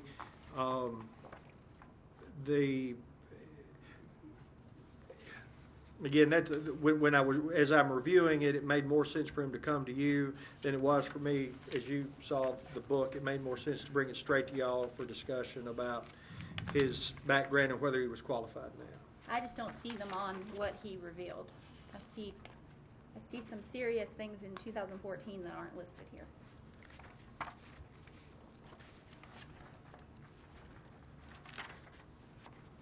That's what I'm trying to be clear about. If he's already revealed those somewhere, then that's different. Yeah, it's absolutely certain that, well, I say it's certain. He was originally approved by the commission on March 22nd in 2011. It would have been a 2-year permit that would have gone through 2013, through December of 2013. Commission approved him to actually operate a company and be a driver. He was on probation for a year. So he would have, everything between up to 2013 should have been available to us. So it would have covered the 2012 weapons charge. The 2000 weapons charge wasn't resolved to 2013, but it would have been in the 2012 process. That's fine. So that was what we were looking. Now, the violation of probation, I do have to, now that I'm, again, looking at it a second time, he did not appear to list that. Let me look just to make sure that unless it qualifies as to, in other words, so often when they're filling out an application, for instance, he's listing 2013, failed to satisfy a fine. If you fail to satisfy a fine, you could very well get a probation violation for not. So he's basically saying this is what happened. He didn't use the right language, but in other words, technical language would have been probation violation. But what I believe, because everything was sort of matched up, what I believe would have been he failed to list that. Again, the one thing I can't answer is that weapons charge, and I apologize for that. Oh, that's okay. Mr. Morton, looks like in 2013 you had a felon in possession of a handgun, correct? Yes, sir. All right, and you got 5 years probation? Is that a yes? Yes, sir. All right. So that means you've been on probation through 2018, correct? Yes, sir. And then it looks like you had a probation violation that popped up at least once. What was that for? A probation violation. It says probation violation June 30th, 2014. When you were on probation, did you ever get violated? I ain't never went to jail. No, I didn't ask you if you went to No, jail. I didn't went to jail. I Did they ain't ever never bring been you back in violated. court for a violation of your probation?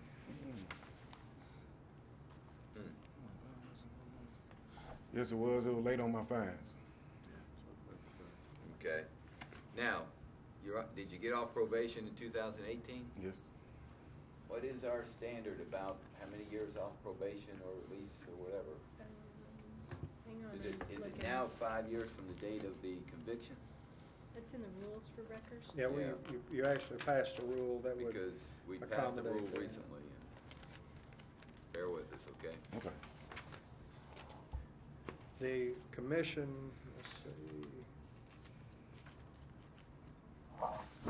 While he's looking that up, It says disqualified if it was convicted, pled guilty, placed on probation or parole, or released from incarceration. So it's within how many years? 5 years. So you got to be off. Well, So play- it's 5 years from the date that you were placed on probation. So he's okay. You're okay then. You're still qualified. How'd you get a 2012 felon in possession of a firearm followed by another one in 2013? You know, because it was one time, the first time, they came to my house and they found a weapon in there.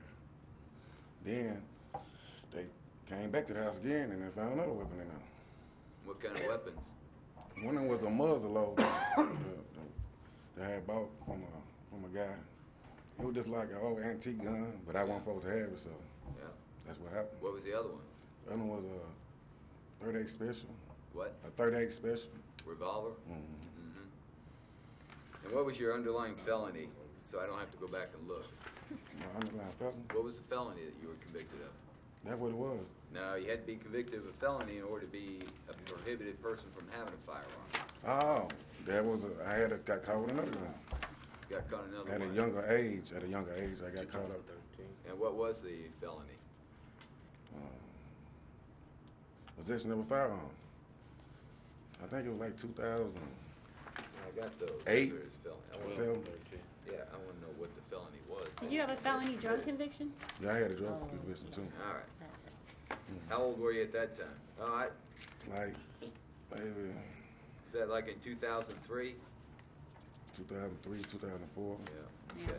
And then I got another charge with what was that? Criminal assimilation. Selling movies. I believe that's what got him was the 2007 criminal simulation conviction. Yeah, they convicted me for selling bootleg movies. Selling what? Bootleg movies. Bootleg Bootleg copy movies.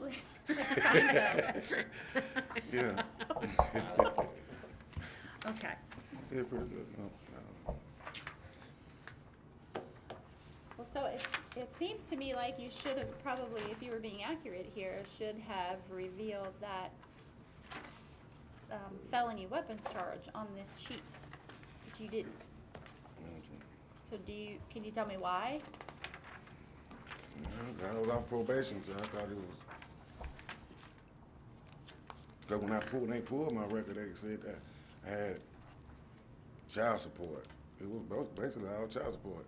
And I don't understand how child support will be on my record when it comes out of my check every month. Well, that didn't really answer my question, but okay. Yeah, she's not No, you asking said the about reason why I child didn't put support. that on She's there, asking but I was about, saying. about No, when two I more pulled that- felonies you were charged with. Huh?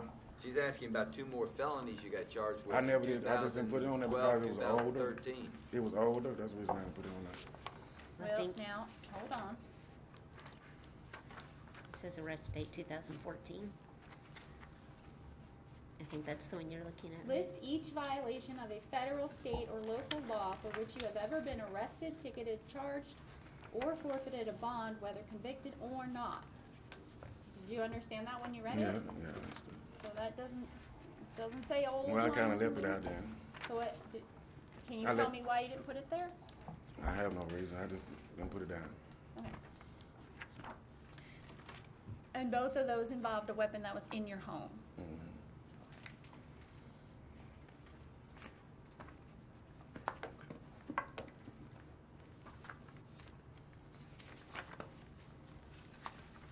You're going to be working for our friend over there, Mhm. Mr. Dad's Towing? Yeah. Okay. And did you work for him prior? No, I had Or my another own tow company? truck, etc. Oh, you had your own. Okay.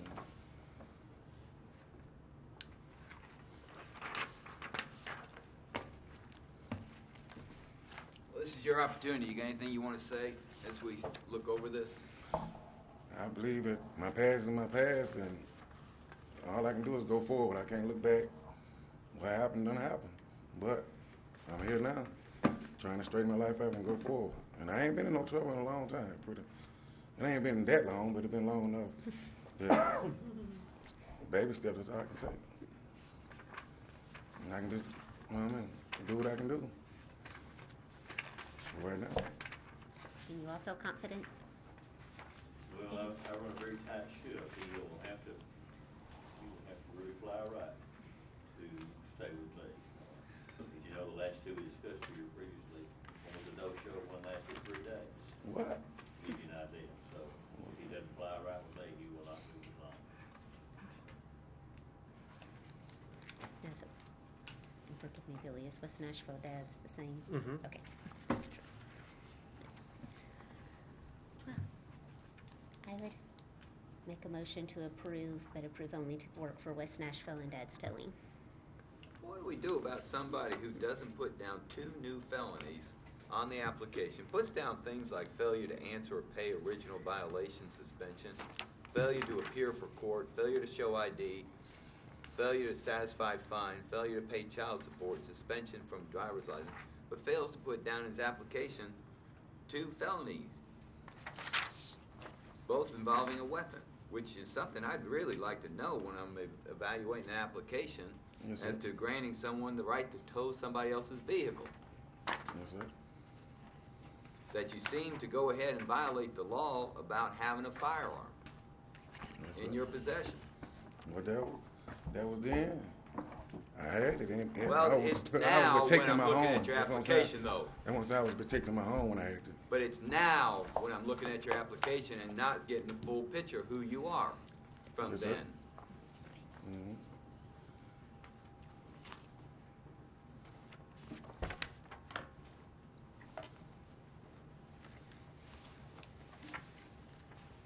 Most of the time we see people who forget to put down misdemeanor convictions or they're an expunged offense because they thought they were gone and over. I don't know if I've ever seen anybody that completely ignore putting down 2 felony convictions within the last 5 years.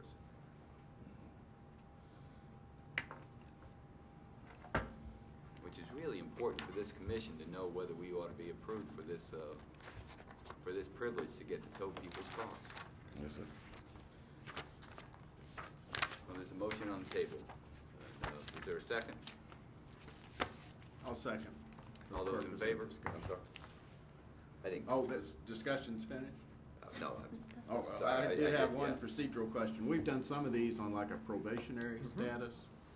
Have the gentleman come back in 3 months, or You could have him back. get some in kind of 3 report months. from the employer, perhaps? You or- could do that.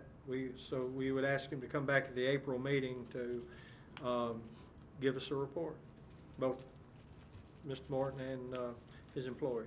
Can I, sorry about this, can we direct you just to talk to the employer to see if there have been any problems? That way nobody will have to come back. Yes, you can. Okay. Could I amend the motion to do more or Do I less have what to I amend just said? She has to accept Okay. your amendment to the motion. Yeah. Oh, well, Okay. you make it, and then I'll. Okay. I thought it was friendly. So what's your amendment? Yes. Yeah, I'm sorry. That So that Billy- he has to we get information back report in Back to three to Billy. Billy. months, not Okay. necessarily that he has to come. Correct. Is that? Yeah, I can, in other words, if he has no, what I think I'm hearing from the commission, if there are no issues between now and April, as I meet with both of Mr. Morton, I'll go out and meet with him and his employer, and if there's no issues involved, then basically he continues to be restricted to dads and West Nashville. But there's not, we're not, the oversight will then rest with the company to pay attention. And Mr. Morton, if anything happens, you need to report it to me as quickly as it happens. All right? I One accept thing that. the commission takes very seriously, and I'll admonish you on that, and that's my error, you must tell everything that happens. Yes, sir. All right? Just make So sure. it basically, I'll doesn't be on happen probation with dads. And Yes. What's now? with us. With y'all then, basically. So how long for 60? What did you say? To March?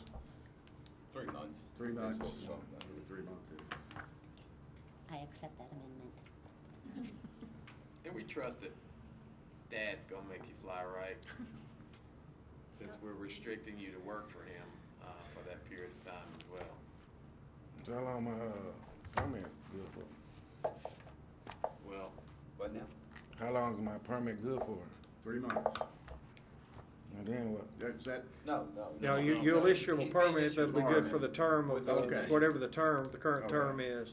But this permit will only work for one company, for Oh, okay. West Nashville and/or dads. Okay. So, If you're gonna change, you'll have to come back to this commission and tell them why you wanna change. okay.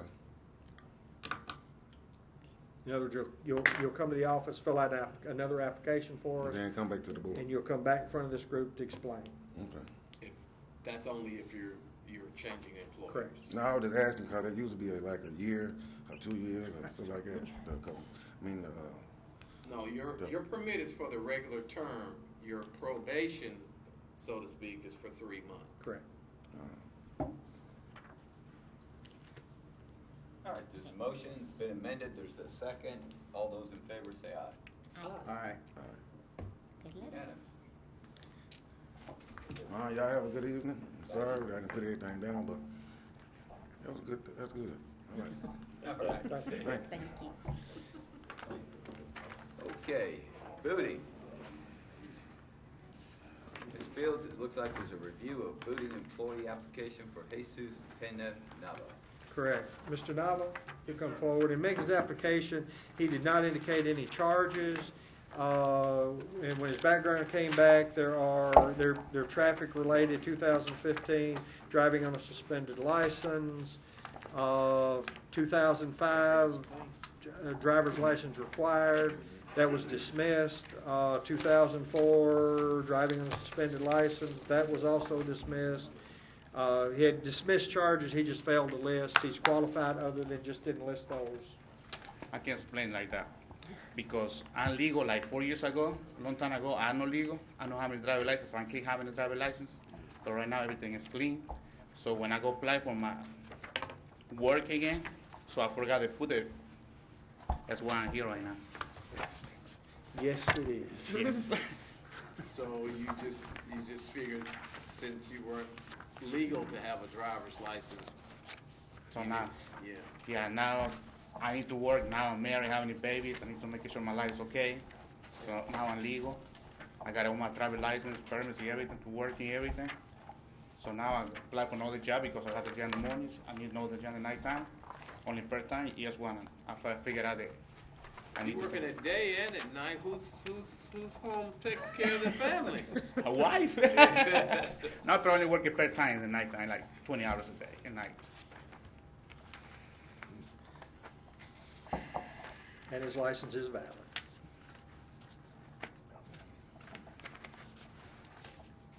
So his record from the time that he was legal to drive is clean. Yeah, he has not had anything listed since his license was issued by the state in 2019.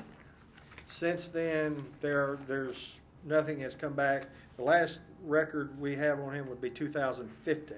Yes, sir. Is there any ordinance that says there's any period of time that he must be licensed? A year, 6 months, nothing?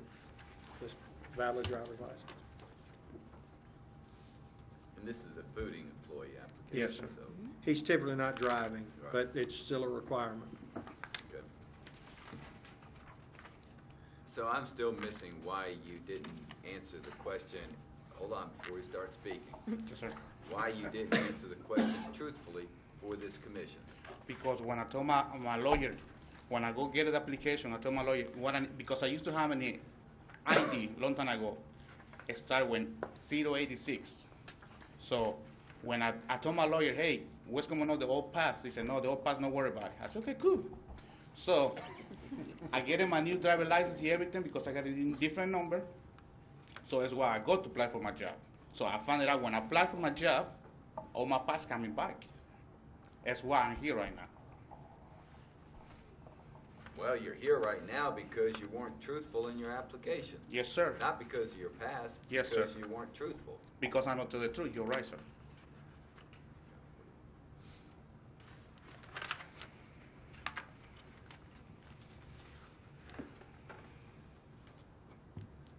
I wish we could impose a fine for everybody that's not truthful on this application instead of having to either deny them or grant them a permit, you know? I'll ask legal to research.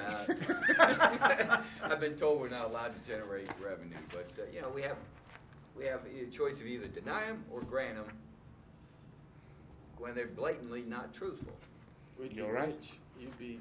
I don't want us, but No, I mean. I almost feel like we should make them have to reapply or spend the money to reapply or something. But, or give that public is the how first. about public service Now work? that is what happens when we get an application such as this. We deny it. Yeah. We make them reapply, which means they have to. They went back and paid for fingerprints again, and so it cost them an additional $75 to be in front of you today. Yes.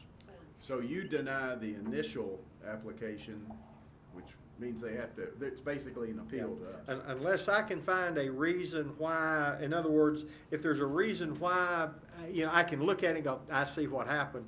You don't have to reapply because I see the confusion. You're going to have to go to the commission. But if it's just straight up you left it off, Yeah. we don't have a whole lot of excuse, and then they come to see y'all. Sure. So there is a little bit of cost in there. That money does not come to us. We get it, but it goes back to pay for the fingerprints. No pizza. No additional candy. Hmm? All right. Any other questions? Is there a motion? I make a motion to approve. Second? No, I'll second. Any discussion? All those in favor say aye, please. Aye. Aye. Any opposed? Thank you so much for everything. Yep. Thank you. Don't Good work too luck. much. I tried to not, sir. Don't work too much. All right, Mr. Fields, other passenger vehicles for hire. Review company name change request for B&A Drive change to Nashville Drive. Correct. And I think you do this as a group if you like. Okay. Black Jaguar change to Black Jaguar LLC, as well as an address change. Both of them are in order.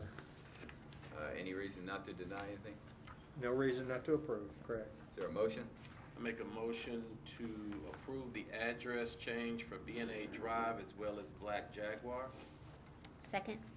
All those in favor? Aye. Aye. I think the same holds true for Addis, for AG Limo, for BZ Affordable Limo Service. Privacy, logistics are new company applications that you have to deal with. And I'm going to ask a question. We get a lot of these new company applications for limo services. Correct. And we never do a public convenience or necessity evaluation on that before granting. And and I'm just curious, how many, do we have any clue how many are out there that we've approved? 180 companies operating in Davidson County. Wow. A lot of them just one Limousine car services. 180. Most of them or one car. That is the accurate number we just reported. We just had to do a budget report today. Out of that, there are a handful, 6 or 8, that are going to have multiple limousines, 10, 15. Then you're going to have another layer that are going to be 4 or 5 limos each. Then the final layer are going to be, fewer than 5 for each company. Most of the 180 are going to be 1s and 2s operation. Many of them are taxi cab drivers who just decided to leave the business altogether and to their credit became legal, followed all the rules, have the background checks, all of the same things they're supposed to have, but just operating as, when they talk about operating their own company, they're actually operating their own company with a name, with a corporate identity in some cases, as well as paying for the insurance and so forth. As a limousine service. As a limousine or black car sedan service, shuttle service. So a lot of these black SUVs that are very clean looking on the streets that I see, that are limo services, have a little designation and everything. That's what we're approving here. Yes, sir. Okay. And if they're hours, they're going to have a commercial plate on it and carry commercial insurance and so forth. That is 24-hour insurance as opposed to rideshare services that are only. We're not going to go back to that, but we're very proud of our other passenger vehicles for hire that follow the rules. Have we ever considered whether we've reached the maximum number for approval of limousine services? In 2015, the commission rewrote we rewrote that particular ordinance. One of the things we were taking into consideration is how to deal with the issue of rideshare services. Because of the nature of it, the commission, the Metro Council basically, and again, we can provide you the research to go with it, that basically established that there would be limo service, sedan service, SUV service, and at the time TNC service, network service, as well as shuttle services. We would not have a limit on the number.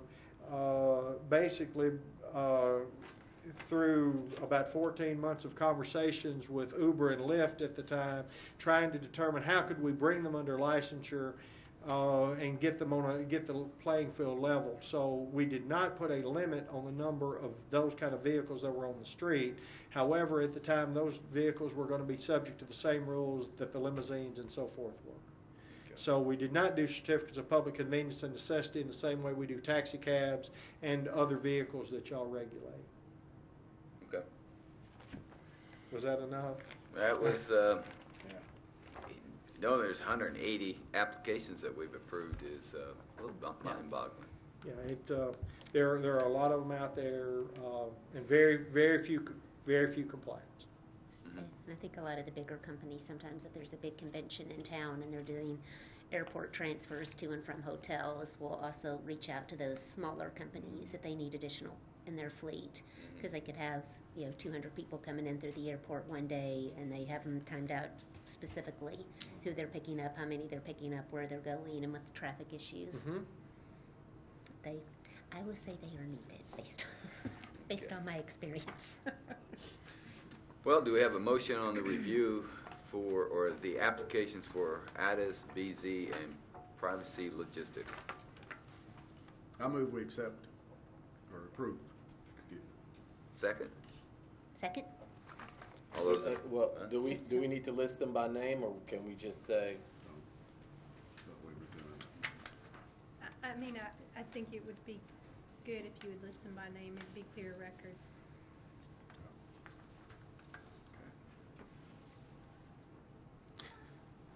Did you see first? I move we approve the application for AG Limo.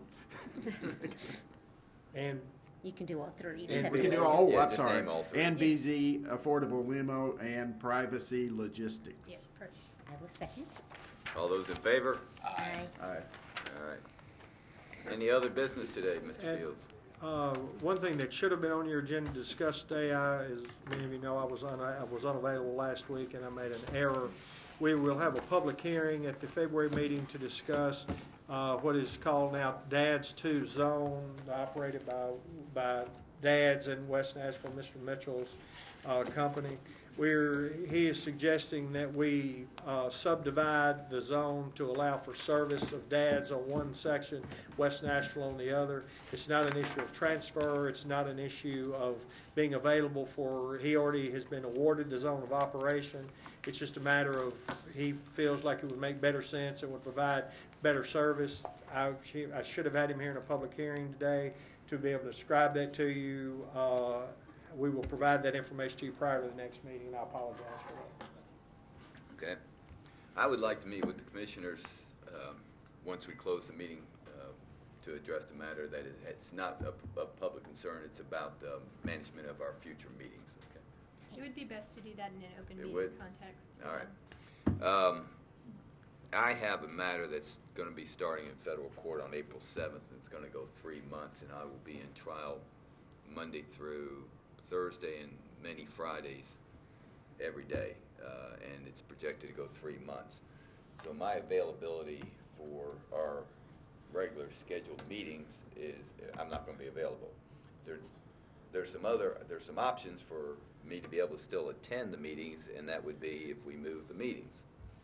Some discussions have been about moving them to the evening out at the Howard Complex, Howard building out there where they have camera facilities available. The other option is the judge has indicated that he will be taking many Fridays off. We could move the meetings to a Friday sometime. There's been talk about maybe at 10 o'clock in the morning or 1:30 in the afternoon. So I'm open for suggestions and discussions about your all's calendars as well. I hate to miss 3 meetings is my concern. You can tell us later what kind of trial that is. If you can. That's all right. Don't worry. Well, you know what I do. It's a criminal defense trial. So. When Mr. McNally brought it to me, I also carried it to the chair, and he was open to suggestions. Obviously, we have scheduled meetings. Meetings can be moved. The Howard, I have not checked availability of Howard and so forth. Typically in the evenings, it shouldn't be an issue depending on which evening y'all choose. Friday, historically, they've always wanted me to go to the Howard building for meetings on Friday, mostly because there's no other meetings out there. From a Channel 3 standpoint, it's an automatic studio where one person can operate all of the cameras. So from a staff standpoint, we'll do what we can to accommodate the commission. If y'all would like to exploring, what I could do is come back with options, or you could say these are the things I want you to look at. So, or we can't do it. Again, this is really a commission issue. But when Mr. McNally said, I really want to be here, when I hear one of my commissioners say, I really want to be at this meeting, I want to do what I can to accommodate. Sure. You're choking over there. It's because it's an emotional moment for me, because I know the public efforts that you provide. I know the dedication that you provide. I know how challenging these meetings are for you to have to do this to protect the public safety, and for that I'm appreciative. And I know I can speak for thousands of people because they watch it and tell me about it. Well, thank you. I just would like to know your all's thoughts about going to the Howard School building during the daytime on Fridays, or going out there in the evenings, or trying to do it here during the daytime on a Friday. Well, I'm retired, so I don't have to worry about that work stuff. So, and Howard School's fine. That's where just about every other commission meets. Planning, traffic and parking. I'm open. Yeah, I'm fine with changing, and my schedule is always all over the place. Is there a preference between daytime, like a Friday morning? Because again, unless something has changed out there, I think the meetings are available on Friday morning. I would rather a Friday morning, not to get trapped there in the Friday evening, so that no matter what time we left in the Friday evening, we're dedicating more time. Well, Get home. you're in a place where what we're going to try to do is continue managing the meetings. We have no pending complaints for this commission today, knocking wood. No, I'm in traffic. I'm in traffic. Oh, I understand. And then, so hopefully the agendas will look very much like what you saw today. There may be some challenging issues on there, but there should not be hopefully there will not be some of the other things on there. I do anticipate over the next few months some law changes that I'd like to get done prior to the middle of the year. We still have the issue of the RFP that the council is wrestling with. It's been now deferred for a month. So there will be an RFP process that's still coming back to this commission for your review and issuance. So what I will do is explore Fridays, see what Fridays in April, I'm sorry? Mornings, correct. Yeah. Friday. Now, we said 10 o'clock. Is 10 o'clock, 9 o'clock? I guess you may get your donuts. There's possibility. It's hard to say, will brunch be served? 10 o'clock, I still have payroll on Friday morning. Okay, so 10 o'clock would be a safe. Let me explore with the schedulers at Howard and see what I can make available, as well as security for those days. We definitely want to make his presence available for all of our Channel 3 viewers. I know I was pulling my socks up earlier, and now I really got to pull them up. Boy. All right, is there a motion to adjourn the meeting? I make a motion to adjourn. Is there a second? All right. All those in favor? Aye. Aye. All right, we're done.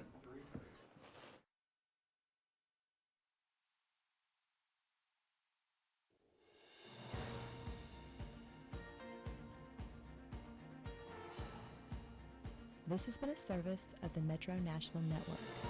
If you would like to see this presentation again, or for more information about this and other programs, visit nashville.org.